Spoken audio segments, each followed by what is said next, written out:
Good morning, everybody. This is Balakrishna. Welcome back to the class. ఈ class లో మనం discuss చేసుకునేది ఏంటంటే బీసీకే అనే చాప్టర్ లో ఫోర్త్ చాప్టర్ ని డిస్కస్ చేసుకుంటాం. ఫోర్త్ చాప్టర్ ఏంటంటే government policies for business development అన్నమాట. గవర్నమెంట్ ఈ చాప్టర్ లో ఏం డిస్కస్ చేస్తామంటే గవర్నమెంట్ ప్రవేశపెట్టినటువంటి వేరే పాలసీస్ అవి ఎటువంటి పాలసీస్ గురించి డిస్కస్ చేస్తాము, బిజినెస్ యొక్క డెవలప్మెంట్ కోసం ఇష్యూ చేసినటువంటి పాలసీస్ ని మనం డిస్కస్ చేస్తాము. ఓకే, ఇప్పుడు నేను స్క్రీన్ షేర్ చేస్తానమ్మా. ఒకవేళ కనుక స్క్రీన్ షేర్ కనపడకపోతే ఒకసారి నాకు మళ్ళీ చెప్పండి.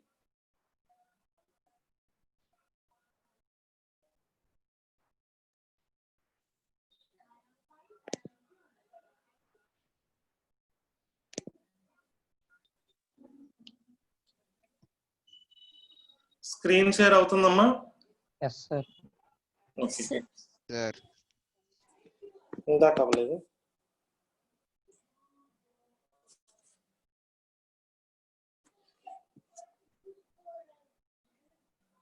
ఈ రోజు మనం డిస్కస్ చేసే చాప్టర్ పేరు ఏంటి? Government policies business growth. Government policies అంటే పాలసీ అంటే ఏంటంటే it is a static plan అనుకోవచ్చు. It is a static plan which is initiated by the government in order to for the welfare of the various business units అనుకోవచ్చు అన్నమాట. These are the policies are the various guidelines set by the government for the business development అన్నమాట. కొన్ని సందర్భాల్లో ఈ policies అనేవి business development తో పాటుగా social welfare కోసం కూడా స్టేట్ చేయబడుతూ ఉంటది అన్నమాట. ఇంకా అందరికి విజిబుల్ గా ఉందమ్మా screen? yes sir. Sir thank you. ఇక్కడ ఫస్ట్ మనం economic policies are economic reforms గురించి చూస్తాం. దీనికంటే ముందు ఏం చేస్తారంటే అసలు ఎన్ని టైప్స్ ఆఫ్ ఎకనామిక్ సిస్టమ్స్ ఉంటాయి వాటి గురించి ఒక చిన్న ఇంట్రడక్షన్ అన్నమాట. ఒకటి క్యాపిటలిస్టిక్ సిస్టమ్ అన్నమాట. క్యాపిటలిస్టిక్ సిస్టమ్ అంటే ఏంటంటే ప్రైవేట్ ప్లేయర్స్ యొక్క పార్టిసిపేషన్ చాలా ఎక్కువగా ఉండేటటువంటి సిస్టమ్ ని క్యాపిటలిస్టిక్ సిస్టమ్ అంటారు. నెక్స్ట్ ఏమంటారంటే క్యాపిటలిస్టిక్ సిస్టమ్ తర్వాత వచ్చేటటువంటి సిస్టమ్ ని సోషలిస్టిక్ సిస్టమ్ అంటారు. ఇక్కడ వచ్చేటప్పటికేమో సోషలిస్టిక్ సిస్టమ్ లో ఏంటంటే government institutions, government regulations, government interventions చాలా ఎక్కువ ఉండే సిస్టమ్ ని సోషలిస్టిక్ సిస్టమ్ అంటారు. నెక్స్ట్ వచ్చేటప్పటికేమో మిక్స్డ్ ఎకానమీ. మిక్స్డ్ ఎకానమీ అంటే బోత్ ప్రైవేట్ ప్లేయర్స్ ఎక్కువ ప్రైవేట్ ప్లస్ పబ్లిక్ అంటే గవర్నమెంట్ రెండిటి యొక్క పార్ట్నర్షిప్ ఉండేటటువంటి ఫర్మ్స్ ని ఏమంటారంటే మిక్స్డ్ ఎకానమీ అంటారు. ఇండియా అనేది మిక్స్డ్ ఎకనామిక్ స్టేట్ లో ఉన్నది అన్నమాట. ఇంకొక ఎకనామిక్ సిస్టమ్ ఉంటది, దాన్ని కమ్యూనిస్ట్ ఎకానమిక్ సిస్టమ్ అంటారు. అక్కడ నియంత పరిపాలన అంటారు కదా, అది కమ్యూనిస్ట్ ఎకానమీ. అది ప్రపంచంలో ఎక్కడ కూడా దాదాపుగా చాలా తక్కువ దేశాలతోనే ఉందన్నమాట. క్యూబా లాంటి దేశంలోను, లేకపోతేనేమో కొరియన్ లో సౌత్ కొరియన్, నార్త్ కొరియన్ ఒక దాంట్లో కమ్యూనిస్ట్ ఎకానమిక్ సిస్టమ్ ఉందన్నమాట. అంతేగాని మిగతా ఎక్కడ గానీ ఈ క్యాపిటలిస్టిక్ సిస్టమ్ అన్నా సోషలిస్టిక్ సిస్టమ్ అన్నా మిక్స్డ్ ఎకానమీ అన్న మాత్రమే ప్రేయర్ అవుతుంది. క్యాపిటలిస్టిక్ సిస్టమ్ కి ఎగ్జాంపుల్ ఏంటి? US markets. సోషలిస్టిక్ సిస్టమ్ కి ఎగ్జాంపుల్ ఏంటి? China's markets. Next mixed economic examples ఏంటి? ఇండియన్ మార్కెట్స్ అన్నమాట. కానీ రియాలిటీ కనుక చూసుకున్నట్లయితే మనకి క్యాపిటలిస్టిక్ సిస్టమ్ అనేది ఎక్కువగా ఉంది ప్రపంచం మొత్తం మీద. ఇండియా కూడా క్యాపిటలిస్టిక్ ఎకానమీ లాగా వెళ్తుంది అని అనుకోవచ్చు అన్నమాట. నెక్స్ట్ ఇంకో చిన్న ఇంట్రొడక్షన్ కావాలి. ఇంట్రొడక్షన్ ఏంటంటే లిబరలైజేషన్, ప్రైవేటైజేషన్, గ్లోబలైజేషన్ ఇప్పుడు ప్రవేశపెట్టారు అని అది మనం డిస్కస్ చేస్తాము.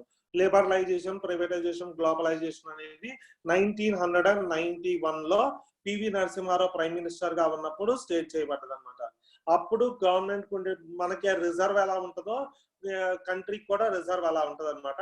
ఆ రిజర్వ్ అనేది ఎంత ఉందంటే కరెక్ట్ గా 1 వీక్ కి సరిపడా రిజర్వ్ మాత్రమే ఉందన్నమాట. ఆ 1 వీక్ కి సరిపడా రిజర్వ్ మాత్రమే ఉంది కాబట్టి ఒకవేళ ఆ 1 వీక్ కనుక రిజర్వ్ వాడినట్లయితే ఫారెన్ పవర్ కంట్రోల్ లోకి ఇండియాకి వెళ్ళిపోతుంది అనమాట. అంత దారుణమైన పరిస్థితి ఉందన్నమాట. ఆ స్టేజ్ లో ఉన్నటువంటి గవర్నమెంట్ ఏం చేసిందంటే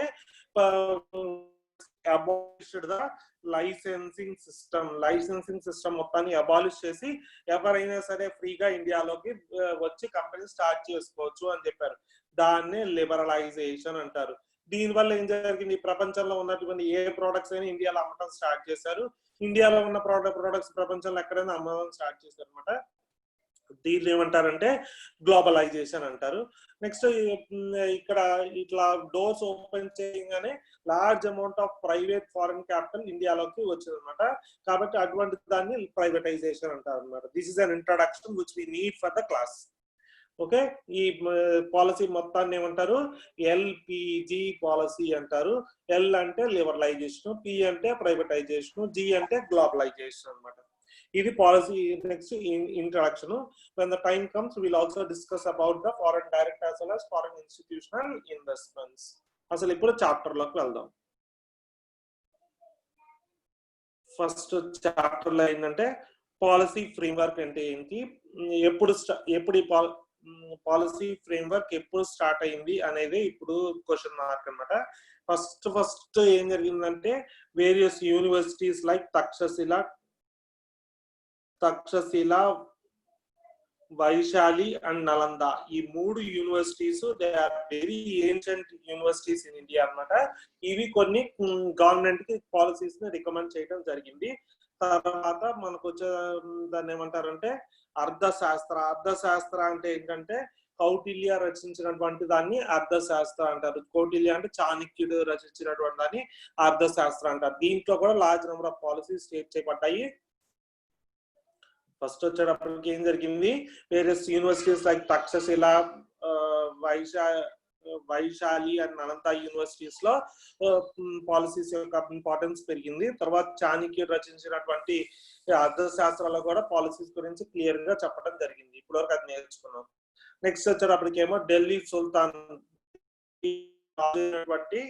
అల్లావుద్దీన్ ఖిల్జీ అనేవాడు సెపరేట్ గా ఈ పాలసీ ఫ్రేమ్ వర్క్ కి ఇంపార్టెన్స్ ప్లే చేశాడు. ఇంపార్టెంట్ ఉంది, పాలసీస్ తయారు చేయాలి, బిజినెస్ డెవలప్ చేయాలి అని చెప్పి అక్కడ స్టార్ట్ చేశాడు. దీస్ పాలసీస్ పాలసీ అనే వాడికి ఎక్కువ ఇంపార్టెన్స్ ఎక్కడ వచ్చిందంటే అక్బర్ ది గ్రేట్ వాడి యూజ్ చేసినటువంటి రిఫార్మ్స్ కానీ పాలసీస్ కానీ అందరినీ ఆకట్టుకున్నాయి అన్నమాట. Next partition. ఇండియా 1947 లో ఇండియా పార్టీషన్ అయినప్పుడు కూడా గవర్నమెంట్ మిక్స్డ్ పాలసీని అడాప్ట్ చేసింది అనమాట. ఈ ఇండియాలో పాలసీస్ ఇంప్లిమెంటేషన్ ఎందుకు కష్టము అంటే there is a diversity of languages, cultures and inequalities అన్నమాట. కాబట్టి there is a big challenge for implementation of any strong policy in India అన్నమాట. ఎందుకంటే ఆ పాలసీ అనేది ఒక కమ్యూనిటీ అన్ని కమ్యూనిటీ వెల్ఫేర్ కోసం చూసుకుంటూ ఉండాలన్నమాట. ఎస్ అమ్మాయి ఏమన్నా వినపడుతుందా? అందరూ ఫాలో అవ్వగలుగుతున్నారా? ఇంకా స్లోగా వెళ్ళాలా? ఫాలో అవ్వగలుగుతున్నాం. ఓకేనండి. నెక్స్ట్ ఇప్పుడు మళ్ళీ ఒకసారి చెప్పుకుందాం. దాన్ని ఏమంటారంటే లిబరలైజేషన్, ప్రైవేటైజేషన్, గ్లోబలైజేషన్ అన్నమాట. లిబరలైజేషన్ పాలసీ అంటే ఏంటంటే ఎప్పుడు చేయబడింది లిబరలైజేషన్, ప్రైవేటైజేషన్, గ్లోబలైజేషన్ పాలసీ అంటే ఏంటంటే లిబరలైజేషన్, ప్రైవేటైజేషన్, గ్లోబలైజేషన్ పాలసీ ఎప్పుడు స్టేట్ చేయబడిందంటే 1991 లో పివి నరసింహారావు ప్రైమ్ మినిస్టర్ ఉన్నప్పుడు స్టేట్ చేసినటువంటి పాలసీనే లిబరలైజేషన్, ప్రైవేటైజేషన్, గ్లోబలైజేషన్. లిబరలైజేషన్ ప్రకారం ఏంటంటే decrease the government command and control over the business firms. ఏదన్నా ఒక బిజినెస్ ఎస్టాబ్లిష్ చేయాలంటే ఖచ్చితంగా huge amount of licensing requirements ఉంటాయి అన్నమాట. ఆ లైసెన్సింగ్ రిక్వైర్మెంట్స్ ని కంప్లీట్ గా రిమూవ్ చేసి ఎవరైనా సరే ఇండియాలో ఎస్టాబ్లిష్ చేసుకోవచ్చు అని చెప్పినటువంటి పాలసీనే లిబరలైజేషన్ పాలసీ అంటారు. ఈ లిబరలైజ్ చేయడం వల్ల ఏం జరిగింది, గవర్నమెంట్ కంపెనీస్ ఎక్కువ ఎవాల్వ్ అయినాయా, ప్రైవేట్ కంపెనీస్ అంటే ఏం చెప్తారు, ప్రైవేట్ కంపెనీస్ ఎక్కువగా ఎవాల్వ్ అయినాయి అన్నమాట. ప్రైవేట్ కంపెనీస్ అంటే ఏంటి, ఏదన్నా ఒక కంపెనీలో కనుక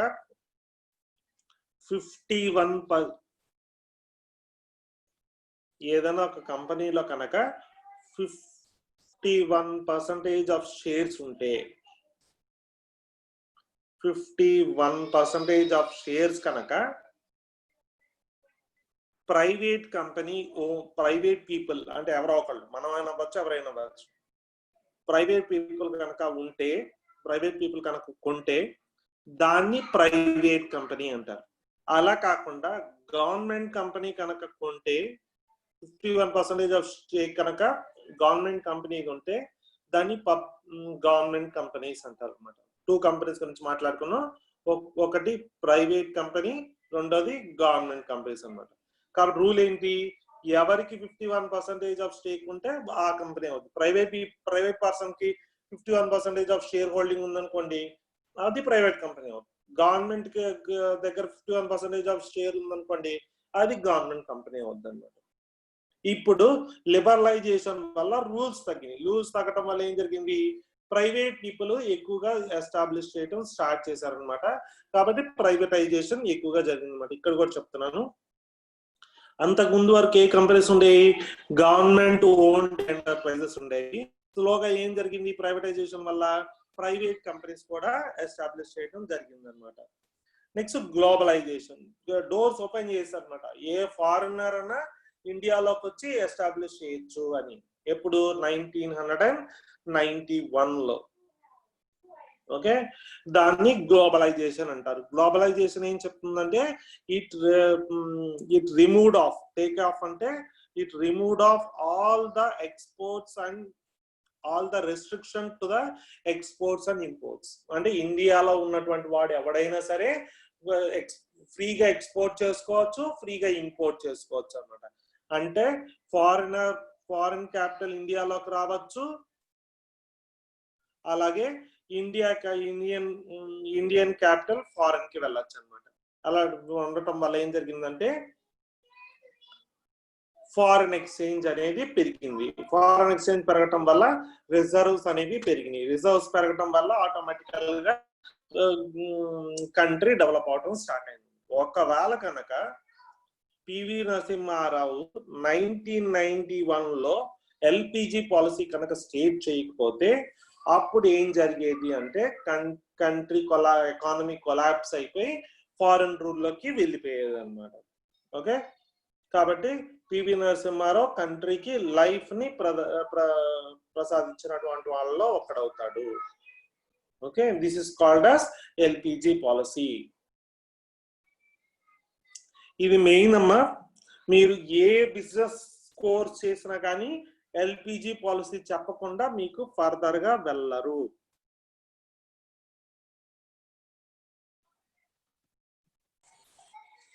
next the meaning of policy. ఈ మీనింగ్ ఆఫ్ పాలసీ కంటే మీకు ఎగ్జాంపుల్స్ ఇక్కడ ఉన్నాయి పబ్లిక్ పాలసీస్ గురించి, వాటి గురించి ఎక్స్ప్లెయిన్ చేస్తే బెటర్ ఉంటుంది.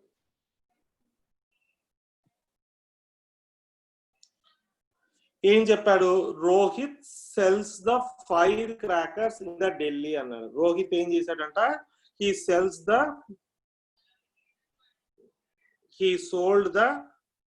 Rohit sold the firecrackers in Delhi. He was fined by the police for selling the crackers with expired license అన్నమాట, expired trade license. అంటే రోహిత్ అనేవాడు ఢిల్లీ సిటిజన్. ఢిల్లీలో ఏం చేశారంటే క్రాకర్స్ అంటే తెలుసు కదా మీకు, దీపావళి రోజు కాల్చి వాటండి క్రాకర్స్ అంటారు. ఈ క్రాకర్స్ ని అమ్మటం స్టార్ట్ చేశాడనమాట. కాకపోతే ఏనమ్మా ఎవరితో అమ్ముటే ఈ ఫైర్ క్రాకర్స్ ని రోహిత్ అనేవాడు ఫస్ట్ టైం సెల్ చేయడం స్టార్ట్ చేశారనమాట. సెల్ చేయడం స్టార్ట్ చేసినప్పుడు అతనికి ఎక్స్పైర్డ్ లైసెన్స్ అన్నమాట. అంటే ఏంటంటే అతను పెట్టుకున్నటువంటి అప్లై చేసుకొని తెచ్చుకున్న లైసెన్స్ ఎక్స్పైర్ అయిపోయింది అన్నమాట. అప్పుడు ఢిల్లీ పోలీస్ ఉండే పాలసీ ఏంటంటే ఎవరైనా సరే లైసెన్స్ తీసుకునే క్రాకర్స్ కాల్చారనమాట. ఆ పాలసీ వ్యతిరేకంగా వెళ్ళాడు కాబట్టి ఢిల్లీ పోలీస్ దగ్గర అతనికి ఫైన్ కట్టాల్సి వచ్చింది అనమాట. నెక్స్ట్ ఇది ఒక పాలసీ, లైసెన్స్ లేకుండా ఎవరు సెల్ చేయకూడదు కొన్ని ఆస్పెక్ట్స్ లో అనేది ఒక పాలసీ, ఇంటర్నల్ గవర్నమెంట్ పాలసీ అన్నమాట. ఇక రెండోది చూద్దాం అన్నమాట. Sukhbir employed 34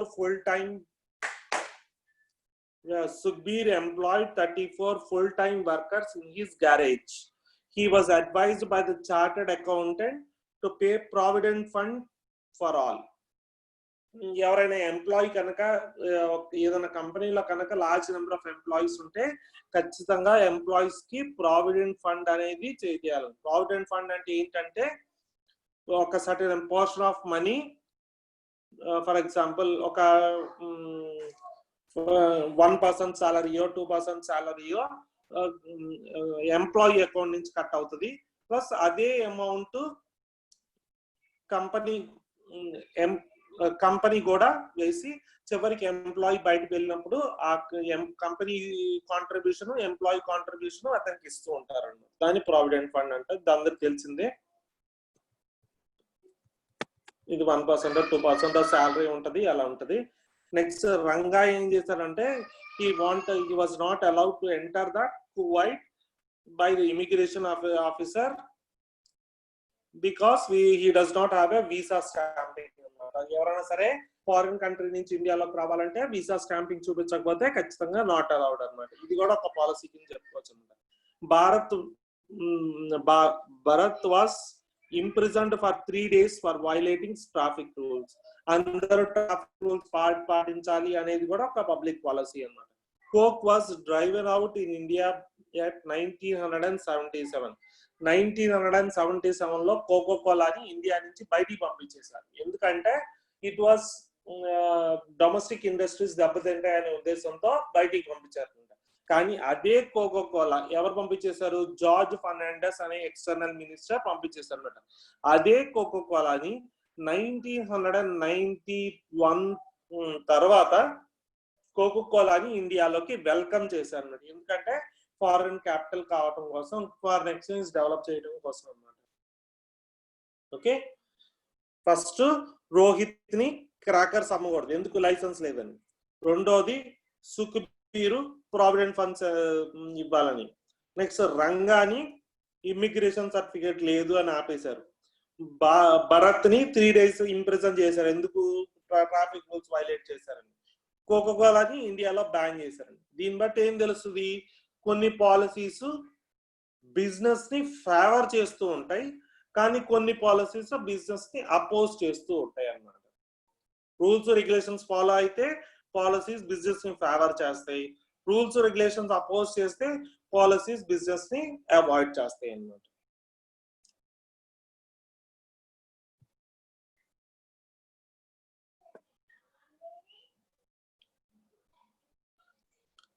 next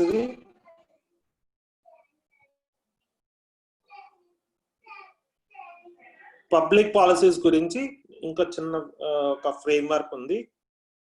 first public policy ఎలా ఉండాలి, అసలు పబ్లిక్ పాలసీ నేచర్ ఏంటి అని చదువుకుంటా. పబ్లిక్ పాలసీ నేచర్ ఏంటి అంటే first and the foremost it must be goal oriented అంటారు. గోల్ ఓరియంటెడ్ అంటే ఆబ్జెక్టివ్స్ ని అటైన్ చేసేలాగా ఉండాలి అనమాట. ఏంటంటే పబ్లిక్ పాలసీ అనేది it must be objective oriented, అంటే ఎవరి బెనిఫిట్ కోసం? Benefit and welfare of the society కోసం ఉండాలన్నమాట. Next outcomes of government's collective action. Policy ప్రవేశపెట్టాలంటే ఒక్క గవర్నమెంట్ ఒక్కటే కాబట్టి ఆల్ గవర్నమెంట్ పర్సనల్ అందరూ సహకరిస్తేనే పాలసీని ఇంప్లిమెంట్ చేయడం జరుగుతుంది అన్నమాట. These are the 2 things. First it must be goal oriented. Second thing ఏంటంటే it is outcome of government's collective action అన్నమాట. నెక్స్ట్ పాలసీ అంటే ఏంటి, అవి ఏంటివి అని అంటే పాలసీ అంటే లాస్ ఉండొచ్చు, లేకపోతే ఆర్డినెన్సెస్ ఉండొచ్చు. ఆర్డినెన్స్ ఏంటి? ఫ్యూచర్ లో ఆ లా అదే అసెంబ్లీ అన్నా లేకపోతే పార్లమెంట్ కానీ యాక్సెప్ట్ చేస్తే ఆ ఆర్డినెన్స్ కాస్త లా అవుతుంది అనమాట. నెక్స్ట్ కోర్టు డెసిషన్స్ అవ్వచ్చు, లేకపోతే ఎగ్జిక్యూటివ్ ఆర్డర్స్ అవ్వచ్చు. ఓకే, వీటన్నిటిని కూడా పాలసీస్ అంటారు. నెక్స్ట్ ఇంకోటి వచ్చేటప్పటికి ఏమో it depicts the concern of the society. Concern of the society అంటే ఏంటి? వేరియస్ ప్రాబ్లమ్స్ ఇన్ ద సొసైటీని ఐడెంటిఫై చేసి వాటి ప్రకారం లాస్ ని ఫార్ములేట్ చేసి సొసైటీ యొక్క వెల్ఫేర్ కోసం, ఎంటర్ప్రీనియర్షిప్ అండ్ బిజినెస్ వెల్ఫేర్ కోసం యూజ్ చేసేటువంటి ఏ పాలసీ అయినా సరే పబ్లిక్ పాలసీ కింద వస్తుంది. ఒకటి పబ్లిక్ పాలసీ అంటే ఏంటి? It may be a law, ordinance, court decision or executive orders అన్నమాట. ఇంకోటి ఏంటి పబ్లిక్ పాలసీ అంటే ఏంటి, it depicts the concern of the government. Next వేరే ప్రాబ్లమ్ పబ్లిక్ ఫేస్ చేసే ప్రాబ్లమ్స్ అనలైజ్ చేసి లాస్ ని ఫార్ములేట్ చేసి ఎంటర్ప్రీనియర్ బిజినెస్ డెవలప్ అయ్యేలాగా చూస్తుంది అన్నమాట. ఓకే,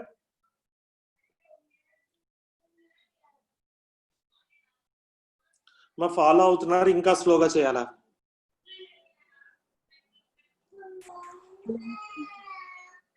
ఫాలో అవుతున్నారు, ఇంకా స్లోగా చెప్దామా? ఓకేనండి. అసలు పబ్లిక్ పాలసీ ఎన్ని స్టేజెస్ ఉంటాయి? ఫర్ ఎగ్జాంపుల్ లిక్కర్ వల్ల హ్యూజ్ అమౌంట్ ఆఫ్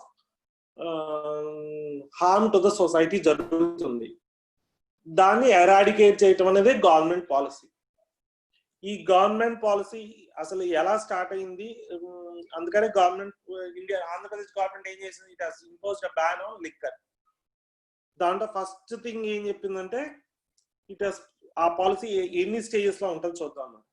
ఈ రెండు స్టేజ్ ని కలిపి అంటే ప్రాబ్లమ్స్ ని ఐడెంటిఫై చేసి వాటి ప్రకారం పాలసీస్ ని తయారు చేసే స్టేజ్ ని ప్రీ లెజిస్లేషన్ ఫేజ్ అంటారు. ఏమంటారు? ప్రీ లెజిస్లేషన్ ఫేజ్ అంటారు. తర్వాత ఆ పాలసీని అడాప్ట్ చేయటం దాన్నేమో అడాప్ట్ చేసి దాన్ని ఇంప్లిమెంట్ చేసే ఫేజ్ ని ఈ రెండింటిని కలిపి ఏమంటారంటే లెజిస్లేషన్ ఫేజ్ అంటారు. నెక్స్ట్ పాలసీ ఇంప్లిమెంట్ అయిపోయిన తర్వాత పాలసీని ఎవాల్యుయేట్ చేయడం అంటే చెక్ చేయటం పాలసీ బాగుందా లేదా అని, దాన్ని పోస్ట్ లెజిస్లేషన్ ఫేజ్ అంటారు. ఓకే, మొత్తం ఎన్ని ఫేజెస్ అండి? Pre legislation phase, legislation phase, post legislation phase అన్నమాట. పాలసీ అనే పాలసీ తయారైన దగ్గర నుంచి పబ్లిక్ బిజినెస్ కి రీచ్ అయ్యే వరకు 3 ఫేజెస్ ఉంటాయి. ఒకటి pre legislation, legislation, post legislation phase అని ఉంటాయి.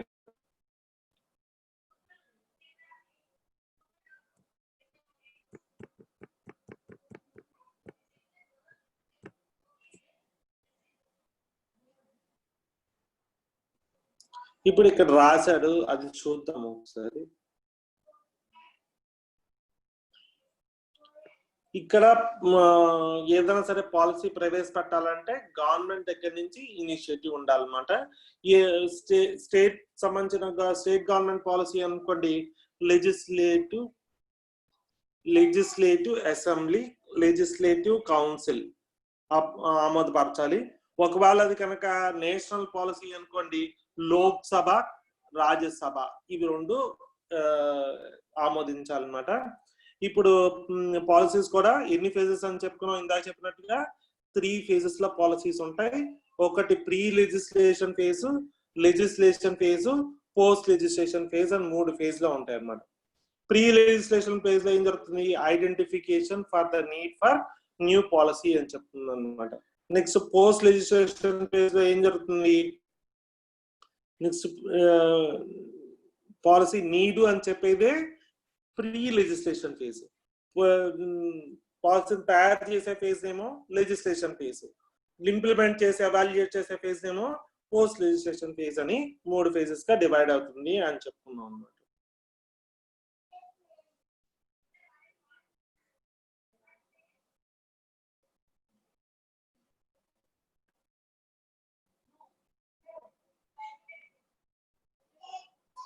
ఇది కొంచెం జాగ్రత్తగా.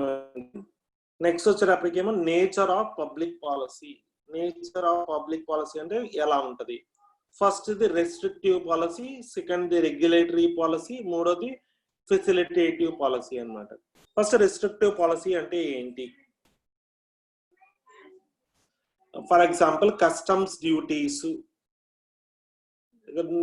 టాక్సెస్, కస్టమ్స్ డ్యూటీస్ ఇవన్నీ రెస్ట్రిక్టివ్ పాలసీస్ అన్నమాట. ఎందుకంటే ఇవి బిజినెస్ ఫామ్ ని అడ్డగించేట్లాగా ఉంటాయి అన్నమాట. ఏ బిజినెస్ ఫామ్ అయినా సరే కస్టమ్స్ డ్యూటీస్ అవన్నీ కడితేనే ఎక్స్పోర్ట్ చేయడానికి, ఇంపోర్ట్ చేయడానికి ఉంటుంది అన్నమాట. ఎక్స్పోర్ట్ డ్యూటీ లేకపోతేనేమో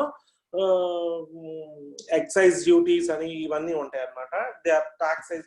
లిక్కర్ మీద ఇచ్చేవన్నీ ఏమో ఎక్సైజ్ డ్యూటీస్, అలా కాకుండా మిగతా ఫారిన్ గూడ్స్ మీద ఇచ్చేదేమో కస్టమ్స్ డ్యూటీస్ అని డిఫరెంట్ ట్యాక్సెస్ ఉంటాయి. ఈ ట్యాక్సెస్ అన్నిటిని పే చేస్తేనే ఒక పర్సన్ ఎక్స్పోర్ట్ అన్నా చేయొచ్చు, లేకపోతే ఇంపోర్ట్ అన్నా చేయొచ్చు అన్నమాట. ఓకే, వాటిని రెస్ట్రిక్టివ్ పాలసీస్ అంటారు. నెక్స్ట్ రెగ్యులేటరీ పాలసీస్ గురించి నిన్న స్టేట్ చేసుకున్నాం. రెగ్యులేటరీ పాలసీస్ అంటే ఏంటివి? నిన్న స్టేట్ చేసుకున్నటువంటి రెగ్యులేటరీ ఏజెన్సీస్. ఇన్సూరెన్స్ మొత్తాన్ని రెగ్యులేట్ చేయడం కోసం IRDA ఉంది. ఈ నెక్స్ట్ బ్యాంక్స్ మొత్తం రెగ్యులేట్ చేయడం కోసం RBI ఉంది. సెక్యూరిటీస్ మార్కెట్ రెగ్యులేట్ చేయడం కోసం SEBI ఉందన్నమాట. ఇలా వేరియస్ ఇన్స్టిట్యూషన్స్ ద్వారా. మళ్ళీ ఇన్సూరెన్స్ రెగ్యులేట్ చేయడం కోసం IRDA, అలాగే సెక్యూరిటీస్ మార్కెట్ రెస్ట్రిక్ట్ చేయడం కోసం SEBI. ఇలా వేరియస్ రెగ్యులేటరీ ఏజెన్సీస్ ద్వారా రెగ్యులేట్ చేస్తూ ఉంటారు. నెక్స్ట్ వచ్చేటప్పటికేమో ఫెసిలిటేటివ్ పాలసీస్ అన్నమాట. ఫెసిలిటేటివ్ పాలసీస్ అని అంటే ఫర్ ఎగ్జాంపుల్ వేరియస్ MSMEs. నిన్న సెంట్రల్ గవర్నమెంట్ MSMEs అంటే మైక్రో స్మాల్ మీడియం ఎంటర్ప్రైజెస్ అన్నమాట. ఏంటి క్యాపిటల్ కనుక ఫ్యూ లాక్స్ నుంచి ఫ్యూ క్రోర్స్ వరకు ఉంటే వాటిని MSMEs అని అంటారు అనమాట. ఈ MSMEs డెవలప్మెంట్ కోసం కూడా huge amount of money allocate చేసింది అనమాట. వాటిని ఫెసిలిటేటివ్ పాలసీస్ అంటారు అనమాట. లేకపోతే లైసెన్సింగ్ రిమూవ్ చేయటము, లేకపోతే వాళ్ళకి మెషినరీ కొనుగోలు కన్సెషన్ ఇవ్వటము, టెక్నాలజికల్ ఎక్విప్మెంట్ సప్లై చేయటము, మార్కెట్ ట్రెండ్స్ గురించి ఇన్ఫర్మేషన్ సప్లై చేయటము, ఇవన్నీ కూడా ఫెసిలిటేటివ్ పాలసీస్ కింద వస్తాయి. మొత్తం పాలసీస్ ఎన్ని రకాలండి? ఒకటి రెగ్యులేటరీ పాలసీ, మూడోది ఫెసిలిటేటివ్ పాలసీస్ అన్నమాట. 3 రకాలుగా ఉంటాయి పాలసీస్ అనేవి. ఓకే,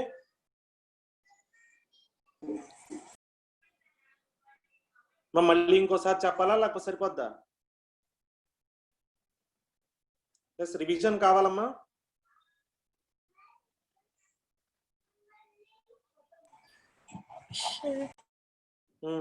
చెప్పాను. ఇంకొకసారి రివైజ్ చేయనా లేకపోతే సరిపోద్దా? Facilitating policy. ఓకే,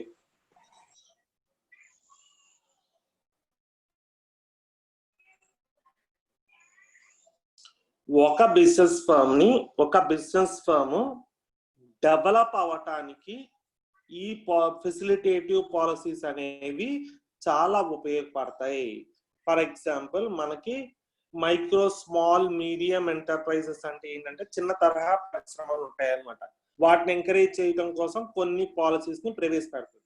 ఆ పాలసీస్ ఏంటంటే మీకు 0 వడ్డీకే లోన్ ఇస్తాను, లేకపోతే నేను మీరు 50% మాత్రం పే చేయొచ్చు, లేకపోతే టెక్నాలజికల్ ఎక్విప్మెంట్ ఫార్మర్స్ కి ఇస్తాము అని కొన్ని పాలసీస్ ఉంటాయి. ఇవి ఏం చేస్తాయంటే micro small medium enterprises develop అయ్యేలాగా చేస్తాయి అన్నమాట. కాబట్టి వాటిని ఏమంటారు? ఫెసిలిటేటివ్ పాలసీస్ అంటారు అన్నమాట. అలాగే మనకి నేషనల్ స్కిల్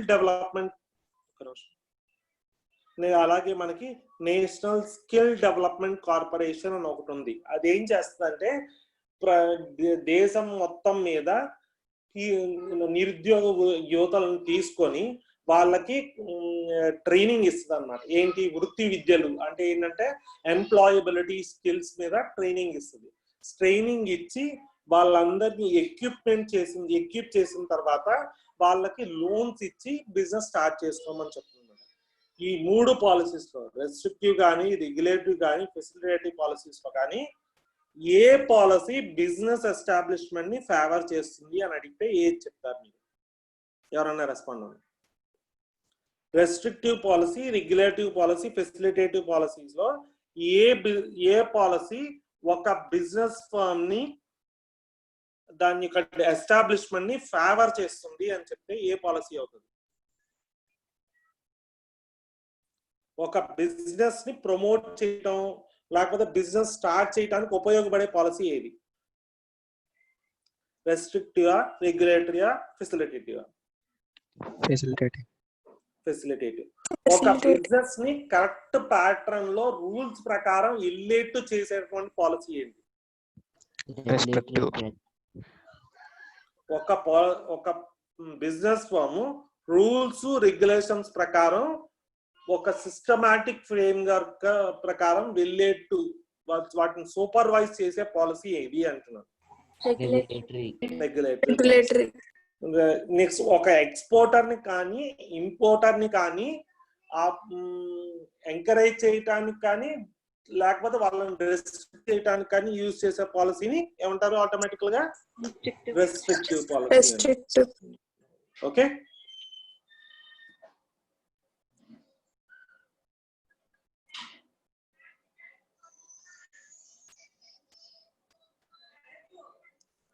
నెక్స్ట్ దానికన్నా పోస్ట్ ఇండిపెండెన్స్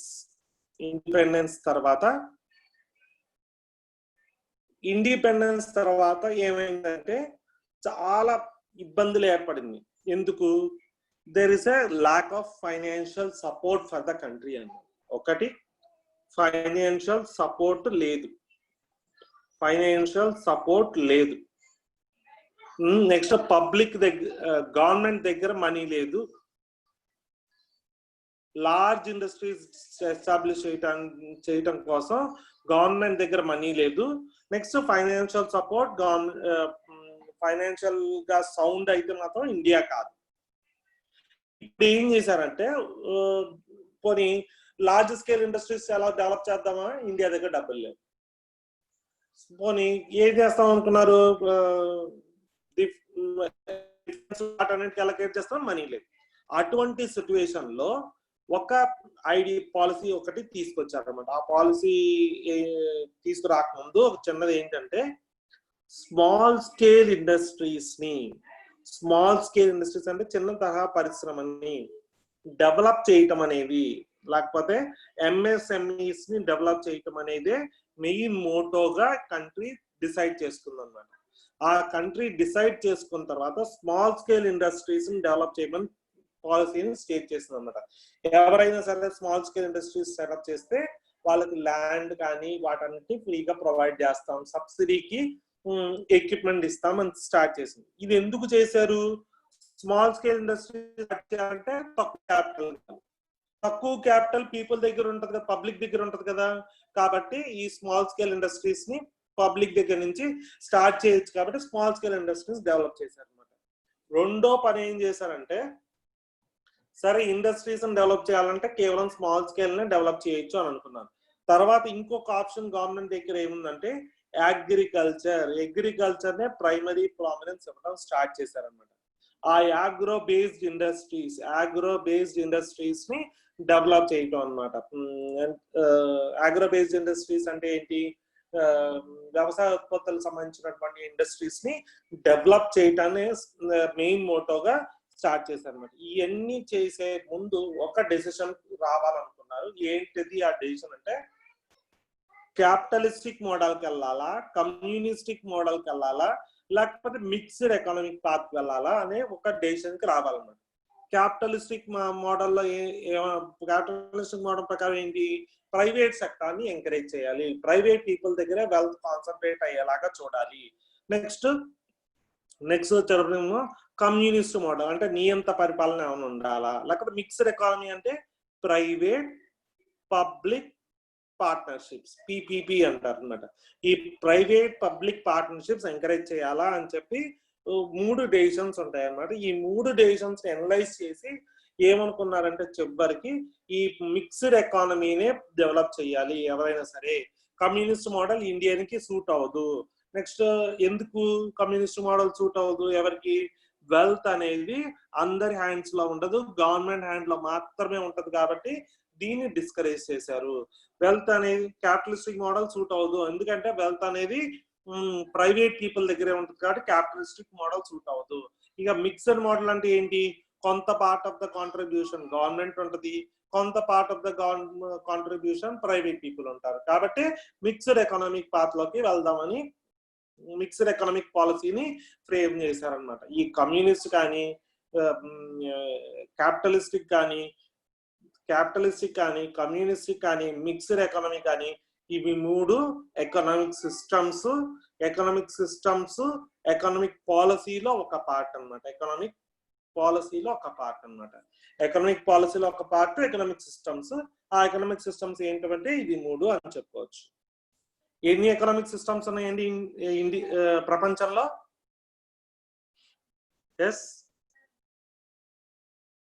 ఎన్ని ఎకనామిక్ సిస్టమ్స్ ఉన్నాయి? Three economic systems. 3 or 4? 4. 4. What are they? Capitalist, communist, socialist, and mixed economy. Private people ని ఎంకరేజ్ చేసేటువంటి ఎకనామిక్ సిస్టమ్ ఏమంటారు? Capitalist. ప్రైవేట్ పబ్లిక్ పార్ట్నర్షిప్స్ ని ఎంకరేజ్ చేసేదాన్ని Mixed economy. నెక్స్ట్ కేవలం government enterprises వాటిని rule చేసేటువంటి ఎకానమీని Communist. Socialist. నియంత పరిపాలన Communist. కమ్యూనిస్ట్ అంటారు. అర్థమైందా?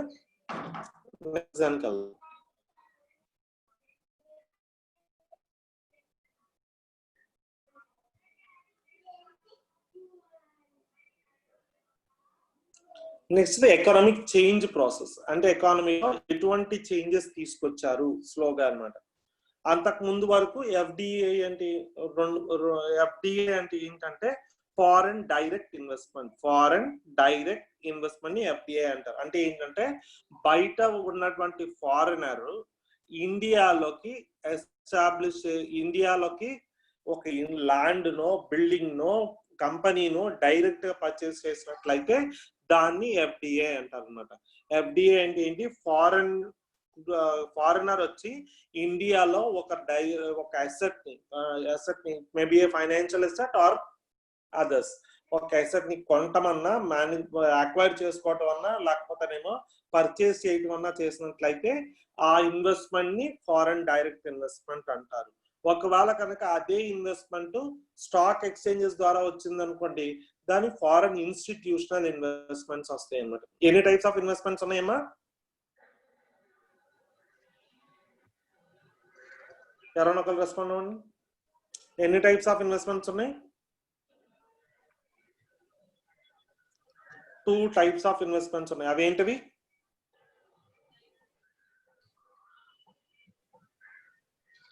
ఎస్ చెప్పమ్మా. ఒకటి ఎఫ్డిఐ, రెండోది FII. ఎఫ్డిఐ అంటే ఏంటి? Foreign direct investment. ఎఫ్ఐఐ అంటే ఏంటి? Foreign institutional investment. ఓకే, వాళ్ళని ఇన్స్టిట్యూషనల్ ఇన్వెస్టర్స్ డైరెక్ట్ ఇన్వెస్టర్స్ అంటారు అనమాట. ఓకే, ఆ ఇన్వెస్ట్మెంట్ ని foreign direct investment foreign institutional investment అంటారు అనమాట. ఒకవేళ కనుక స్టాక్ ఎక్స్చేంజెస్ వాటి ద్వారా వస్తే దాన్ని ఏమంటారు? FDI FII? ఎఫ్ఐఐ అంటారు. ఒకవేళ డైరెక్ట్ గా ల్యాండ్ బిల్డింగ్ లేకపోతే కంపెనీని కొనేస్తుందని ఎఫ్డిఐ అంటారు. ఓకే ఓకే, ఇది ఇప్పుడు కాదు, ఈ లెసన్ చివరికి వస్తుంది, కానీ వాడారు కాబట్టి ఇప్పుడు ఇవన్నీ డిస్కస్ చేయడానికి ట్రై చేస్తాం.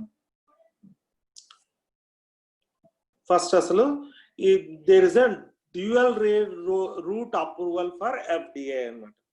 అంటే ఫారెన్ డైరెక్ట్ ఇన్వెస్ట్మెంట్ ఇండియాలోకి రావాలంటే 2 అప్రూవల్ కావాలి. ఎంతమంది అప్రూవల్? 2 అప్రూవల్ కావాలన్నమాట. ఒకటి reserve bank of India approval కావాలి, plus at the same time government route approval కావాలన్నమాట. నెక్స్ట్ ఏం చెప్పారంటే automatic permissions were granted for technological agreements in priority industries. Priority industries అంటే ఏంటి? అగ్రికల్చరల్ ఇండస్ట్రీ కానీ లేకపోతే అదర్ స్మాల్ స్కేల్ ఇండస్ట్రీస్ కానీ large scale industries లో కానీ ఏవైతే గవర్నమెంట్ ప్రయారిటైజ్ చేసిందో ఇంపార్టెంట్ అనుకో వాటిల్లో టెక్నాలజికల్ అగ్రిమెంట్ అంటే టెక్నాలజీ సప్లై చేస్తాము అని ఎవరైనా వస్తే వాళ్ళకి ఆటోమేటిక్ పర్మిషన్స్ అంటే సపరేట్ గా లైసెన్సింగ్ ఎక్కలేదు, ఆటోమేటికల్ గా వాళ్ళకి పర్మిషన్స్ ఇస్తారు అని చెప్తుంది అన్నమాట. నెక్స్ట్ ఏంటంటే permissions were granted for non resident Indians.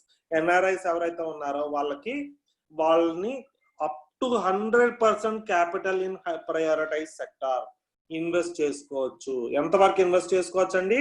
100% capital ని వాళ్ళు ప్రయారిటైజ్ సెగ్మెంట్ లో ఇన్వెస్ట్ చేసుకోవచ్చు. ఎటువంటి రూల్స్ రెగ్యులేషన్స్ వాళ్ళకి ఉండవు అని చెప్తున్నారు అనమాట. నెక్స్ట్ వచ్చేటప్పటికి ఏంటి? there is an equity participation up to 50%, 51%. అంటే ఆ కంపెనీలో ఎవరైనా సరే ఫారినర్ అవ్వచ్చు లేకపోతే ఎవరైనా అవ్వచ్చు, వాళ్ళు ఇండియాలో ఉన్నటువంటి ఏ కంపెనీలో అయినా సరే 51% ఆఫ్ షేర్స్ ని కొనుక్కోవచ్చు అని చెప్పారు అనమాట. ఎక్సెప్ట్ నవరత్న కంపెనీస్, 9 సెక్టార్స్ లో ఉన్న కంపెనీస్ తప్ప మిగతా ఏ కంపెనీలో అయినా సరే 51% ఆఫ్ ద స్టేక్ ని కొనుక్కోవచ్చు అని చెప్పారనమాట. నెక్స్ట్ వచ్చేటప్పటికేమో మల్టీలాటరల్ ఇన్వెస్ట్మెంట్ గ్యారంటీడ్ ఏజెన్సీ అనేది ఒకటి డెవలప్ అయింది. ఎందుకు డెవలప్ అయింది అని అంటే ఫారెన్ క్యాపిటల్ ని ఎంకరేజ్ చేయడం కోసం ఇది డెవలప్ అయింది అని చెప్పుకోవచ్చు. మల్టీలాటరల్ అంటే మోర్ దాన్ 1 కంట్రీస్ అగ్రిమెంట్స్ లో వస్తే కనుక దాన్ని మల్టీలాటరల్ అగ్రిమెంట్స్ అంటారు. అటువంటి మల్టీలాటరల్ అగ్రిమెంట్స్ ప్రమోట్ చేసే దాన్ని ఏమంటారంటే మల్టీలాటరల్ గ్యారంటీ ఏజెన్సీ అంటారు అనమాట. ఈ ఏజెన్సీని ప్రొటెక్ట్ చేయడం కోసం, ఫారెన్ ఇన్వెస్ట్మెంట్ ప్రొటెక్ట్ చేయడం కోసం 2 లాస్ ని తీసుకొచ్చింది గవర్నమెంట్. ఒకటి ఫెమా అనుకోవచ్చు, రెండోది ఫెరా అనుకోవచ్చు అనమాట. ఓకే, ఫెరా అంటే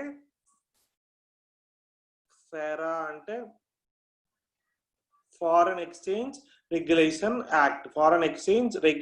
యాక్ట్, ఫెమా అంటే ఫారెన్ ఎక్స్చేంజ్ మేనేజ్మెంట్ యాక్ట్. ఈ రెండింటిని తీసుకొచ్చారనమాట. ఒకటి ఫెమా, ఒకటి ఫెరా అన్నమాట. ఈ రెండు కీ రోల్ ప్లే చేసినాయి అన్నమాట మొన్నటి వరకు.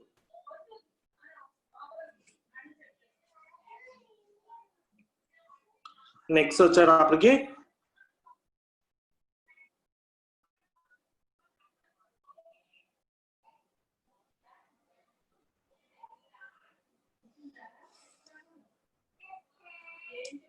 Next privatisation. ఎప్పుడు ప్రైవేటైజేషన్ తీసుకొచ్చారు అంటే ఏం చెప్తారండి? ప్రైవేటైజేషన్ అనే పాలసీ ఎప్పుడు తీసుకొచ్చారు? 1900 ఈరోజు. ఇక మిగిలింది ఏంటంటే ప్రైవేటైజేషన్ ఒకటి, గ్లోబల్ ఫారెన్ డైరెక్ట్ ఇన్వెస్ట్మెంట్ ఒకటి, ఫారెన్ ఇన్స్టిట్యూషనల్ ఇన్వెస్ట్మెంట్ ఒకటి. ఈ 3 మిగిలిన ఒక్క ఫ్యూ మినిట్స్ ఎక్స్ట్రా పడుతుంది టైము, కోఆపరేట్ చేయండి. ఏమైనా క్లాస్ ఉందండి ఇమ్మీడియట్ గా దీని తర్వాత? ఓకేనండి. ప్రైవేటైజేషన్ అంటే ఏంటి అంటే 1991లో మనం చెప్పుకున్నట్టుగా ఎల్పిజి పాలసీ స్టేట్ చేయబడ్డది. ఈ ఎల్పిజి పాలసీలో ఒక్కటి ఏంటంటే ప్రైవేటైజేషన్ అన్నమాట. ఎందుకు స్టేట్ చేయబడింది అంటే ఇన్ఫ్లేషన్ చాలా ఎక్కువగా ఉంది, ప్రైసెస్ చాలా ఎక్కువ ఉన్నాయి, ఫారెన్ ఎక్స్చేంజ్ రిజర్వ్స్ అనేవి చాలా డిక్లైన్ అయినాయి అని చెప్పుకోవచ్చు. డిక్లైన్ అవటం అంటే ఏంటి? తగ్గిపోయినాయి అని చెప్పుకోవచ్చు అనమాట. నెక్స్ట్ వచ్చేటప్పటికేమో రిటర్న్స్ అనేవి యాడిక్వేట్ గా లేవు అని చెప్పుకోవచ్చు అనమాట. నెక్స్ట్ ఎఫిషియన్సీ అనేది చాలా తక్కువగా ఉంది అని చెప్పుకోవచ్చు. నెక్స్ట్ గవర్నమెంట్ ఎక్స్పెక్టేషన్స్ రీచ్ అవ్వలేదు ఏది అని చెప్పుకోవచ్చు. రెవెన్యూస్ అనేవి చాలా తక్కువ ఉన్నాయి, దేనికంటే ఎక్స్పెన్సెస్ కంటే. ఆ ఎక్స్పెన్సెస్ కంటే రెవెన్యూస్ తక్కువ ఉన్నాయి కాబట్టి ఫిజికల్ డెఫిసిట్ లేకపోతే ఫిజికల్ క్రంచ్ అనేది స్టార్ట్ అయింది.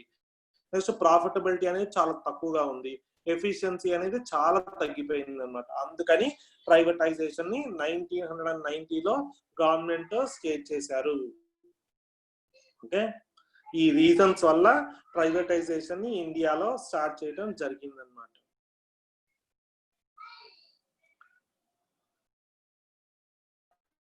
ముందు ప్రైవేటైజేషన్ కేవలం వెస్టర్న్ వరల్డ్ లోనే, అంటే ఏంటంటే యుఎస్ అటువంటి ఏరియాస్ లో మాత్రమే ఉండేదన్నమాట.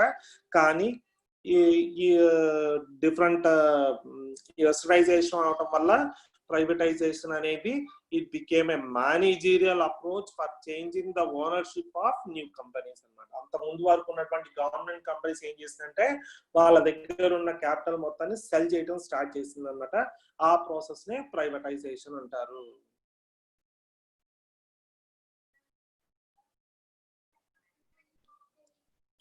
నెక్స్ట్ ప్రైవేటైజేషన్ చేయడానికి 4 మార్గాలు ఉన్నాయి అన్నమాట. ఒకటి డెలిగేషను, డైవెస్ట్మెంట్, డిస్ప్లేస్మెంట్, డిస్ఇన్వెస్ట్మెంట్. ఒక్కొక్క దాని గురించి మాట్లాడదాం. డెలిగేషన్ అంటే ఏంటంటే hold the responsibilities and the private enterprise and fully or partly deliver the products and services. అంటే ఏంటంటే government keeps hold of responsibilities and private enterprises fully or partially deliver the products. అంటే ఏంటంటే private enterprises ఏం చేస్తాయి, product ని తయారు చేస్తాయి, deliver చేస్తాయి. కానీ గవర్నమెంట్ రెస్పాన్సిబిలిటీ అనేది కొంత బాగా ఉంటుంది అన్నమాట.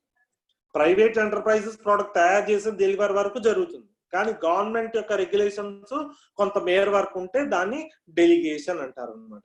నెక్స్ట్ వచ్చేటప్పటికి ఏంటంటే డైవెస్ట్మెంట్. అంటే ఏంటంటే కొన్ని సందర్భాల్లో ఏం జరుగుతుందంటే, ఫర్ ఎగ్జాంపుల్ ఏ అనే కంపెనీకి 3 బ్రాంచెస్ ఉన్నాయి, 3 యూనిట్స్ ఉన్నాయి, UVW అని 3 యూనిట్స్ ఉన్నాయి. ఇప్పుడు యు అండ్ వి యూనిట్స్ అనేవి ప్రాఫిటబుల్ గా రన్ అవుతున్నాయి, కానీ ఈ W అనే యూనిట్ లో వాళ్ళ కంపెనీకి హ్యూజ్ లాసెస్ వస్తుంది. అసలు కంపెనీ కూడా క్లోజ్ అయ్యే పరిస్థితికి వచ్చింది అనమాట ఈ యూనిట్ వాళ్ళు. అందుకని ఏం చేశారు, ఈ యూనిట్ ని రిమూవ్ చేసేసారు అన్నమాట. అంటే డైవెస్ట్ అంటే ఏంటంటే remove the unit or close one of the units అన్నమాట. దానివల్ల ఏమవుతుంది, కంపెనీ ఓవరాల్ ప్రాఫిటబిలిటీ ఏమవుతుంది, పెరుగుతుంది అన్నమాట. కాబట్టి ఇప్పుడు చెప్తున్నాను, డైవెస్ట్మెంట్ అంటే ఏంటంటే గవర్నమెంట్ ఏం చేస్తుంది, it surrenders partial ownership and responsibilities and sells the major stake to one or private entities. అంటే ఏంటంటే గవర్నమెంట్ ఒక పోర్షన్ ఆఫ్ బిజినెస్ నో లేకపోతేనేమో ఒక స్టేక్, అంటే ఫర్ ఎగ్జాంపుల్ 100% స్టేక్ ఉందనుకోండి, దాంట్లో 30% స్టేక్ ని వేరే వాళ్ళకి అమ్మేయచ్చు అన్నమాట. ఆ ప్రైవేట్ పీపుల్ కి అమ్మేయచ్చు. ఆ ప్రాసెస్ ని డిస్ఇన్వెస్ట్మెంట్ అంటారు. డైవెస్ట్మెంట్ అంటే ఒక యూనిట్ అన్నా 2 యూనిట్లన్నా క్లోజ్ చేసేటువంటి డైవెస్ట్మెంట్ అంటారు అన్నమాట. మళ్ళీ ఒకసారి చూడండి, డైవెస్టింగ్ అంటే to cut off 1 or more units from the company. Disinvest చేయటం అంటే ఏంటంటే ఒక పబ్లిక్ సెక్టార్ ఎంటర్ప్రైజ్ ఉన్న స్టేక్ ని ప్రైవేట్ పీపుల్ కి అమ్మేసినటువంటి ప్రాసెస్ ని డిస్ఇన్వెస్ట్మెంట్ అంటారు. డైవెస్ట్ అంటే కట్ ఆఫ్, డిస్ఇన్వెస్ట్ చేయటం అంటే ఏంటంటే కొంత భాగం ఆఫ్ స్టేక్ ని ప్రైవేట్ పీపుల్ కి అమ్మేస్తే దాన్ని డిస్ఇన్వెస్ట్మెంట్ అంటారు. ఈ డిస్ఇన్వెస్ట్మెంట్ ప్రాసెస్ లో లిమిటెడ్ కంపెనీ అంటే ఒక గవర్నమెంట్ కంపెనీ అనేది ఎలా ట్రాన్స్ఫార్మ్ అవుతుంది, ఒక గవర్నమెంట్ కంపెనీ అనేది ఎలా ట్రాన్స్ఫార్మ్ అవుతుంది, ఒక ప్రైవేట్ కంపెనీగా ట్రాన్స్ఫార్మ్ అవుతుంది. అంతకుముందు గవర్నమెంట్ కంపెనీ ఉండాలంటే ఎంత స్టేక్ కావాలి, 51% స్టేక్ కావాలన్నమాట. ఈ 51% ఆఫ్ స్టేక్ లో ఒకవేళ కనుక 20% 30% ప్రైవేట్ పీపుల్ కి ఇచ్చేసారనుకోండి, అప్పుడు ఆ గవర్నమెంట్ కంపెనీ కాస్త ఎలా ట్రాన్స్ఫార్మ్ అవుతుంది, ప్రైవేట్ కంపెనీగా ట్రాన్స్ఫార్మ్ అవుతుంది. దాన్ని డిస్ఇన్వెస్ట్మెంట్ అంటారు.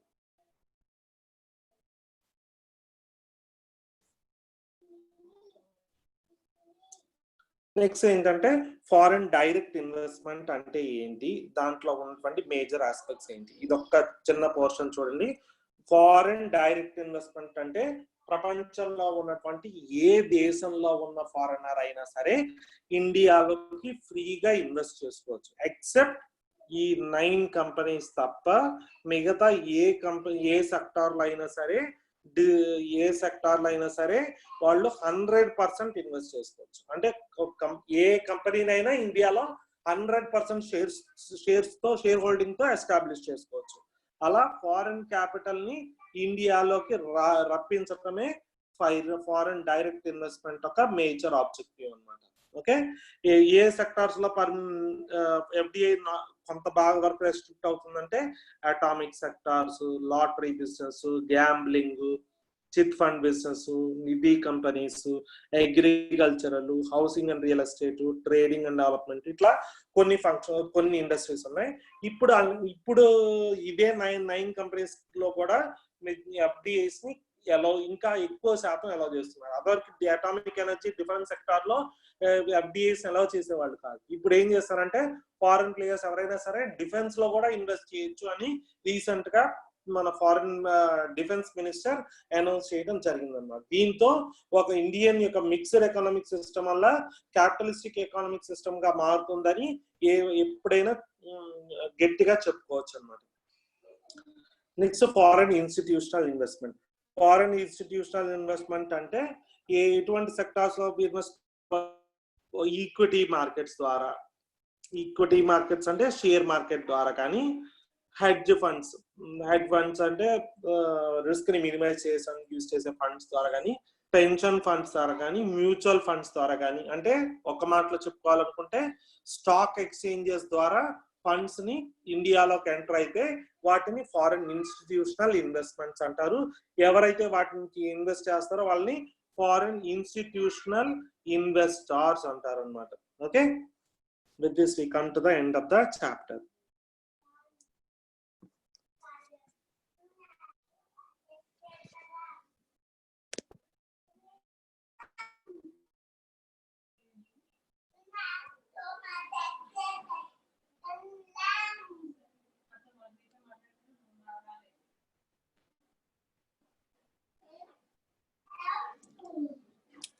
With this we come to the end of the chapter. దీంట్లో ముఖ్యంగా డిస్కస్ చేయాల్సింది ఏంటంటే, ఒకటి ఎల్పిజి పాలసీ, ఒకటి నెక్స్ట్ పాలసీ రిఫార్మ్స్ ఏంటవి, నెక్స్ట్ వచ్చేటప్పటికేమో పాలసీ ఎలా మీనింగ్ ఏంటి, దాని ఫార్ములేషన్ స్టేజెస్ ఎన్ని ఉన్నాయి ఆ పాలసీ ఫార్ములేషన్ లో, లాస్ట్ ది ఎఫ్డిఐ ఎఫ్ఐఐ. ఈ 5 ఆస్పెక్ట్స్ చదువుకుంటే చాలండి, మీరు ఈ చాప్టర్ లో కంప్లీట్ గ్రిప్ తెచ్చుకోవచ్చు. థ్యాంక్ యూ అమ్మా. ఏమైనా డౌట్స్ ఉన్నాయా?